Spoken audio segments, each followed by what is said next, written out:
This is USMLE QA, USMLE material presented in a question and answer format structured similar to the first aid for the USMLE Step 1 book. Question: what is flow cytometry? Answer: flow cytometry is a laboratory technique used to assess the size, granularity, and protein expression of individual cells in a sample. Question: how are cells tagged during flow cytometry? Answer: cells are tagged with antibodies specific to surface or intracellular proteins. These antibodies are then tagged with a unique fluorescent dye. Question: how does the sample get analyzed in flow cytometry? Answer: sample is analyzed one cell at a time by focusing a laser on the cell and measuring light scatter and intensity of fluorescence. Question: how is the data from flow cytometry plotted? Answer: data is plotted as either a histogram or scatter plot. Question: what are some examples of when flow cytometry is commonly used? Answer: flow cytometry is commonly used in the workup of hematologic abnormalities such as leukemia, paroxysmal nocturnal hemoglobinuria, and fetal RBCs in pregnant persons' blood, as well as in immunodeficiencies like CD4+ cell count and HIV.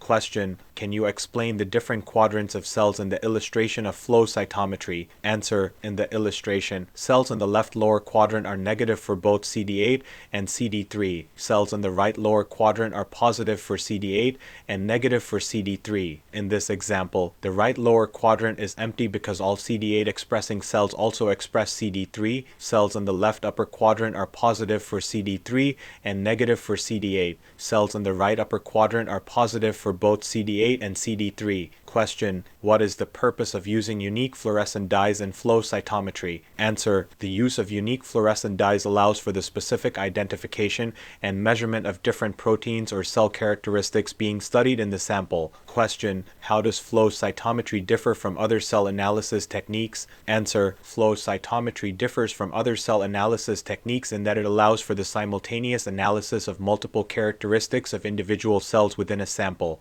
This allows for more detailed and specific information to be gathered about the cells being studied. Question: can flow cytometry be used for studying non-hematologic samples? Answer: yes, flow cytometry can be used for studying a wide range of samples including solid tumors, stem cells, and even microorganisms. It is a versatile technique that can be applied to many different fields of research. Question: what are the advantages of flow cytometry over other cell analysis techniques? Answer: one of the main advantages of flow cytometry is its high sensitivity and specificity in detecting and measuring specific proteins or cell characteristics. Additionally, it allows for the simultaneous analysis of multiple characteristics of individual cells within a sample, which provides more detailed and specific information about the cells being studied. Flow cytometry can also analyze a large number of cells in a relatively short amount of time, making it a fast and efficient technique for cell analysis. Question: what types of samples can be analyzed using flow cytometry? Answer: flow cytometry can be used to analyze a wide range of samples including blood, bone marrow, lymph node,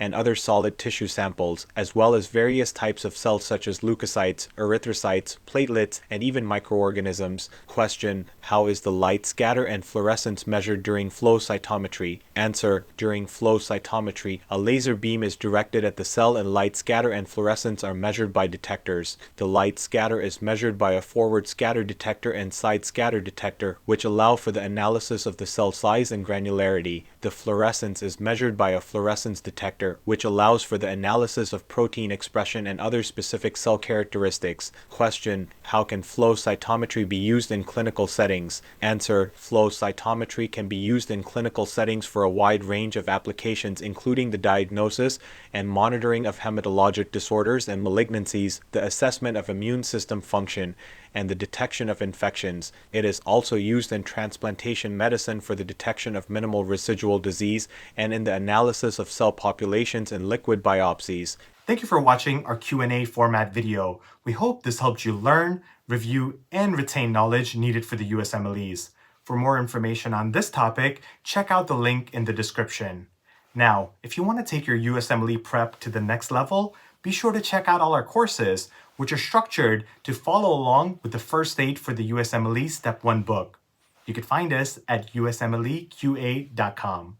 And if you're watching this on YouTube, be sure to like and subscribe.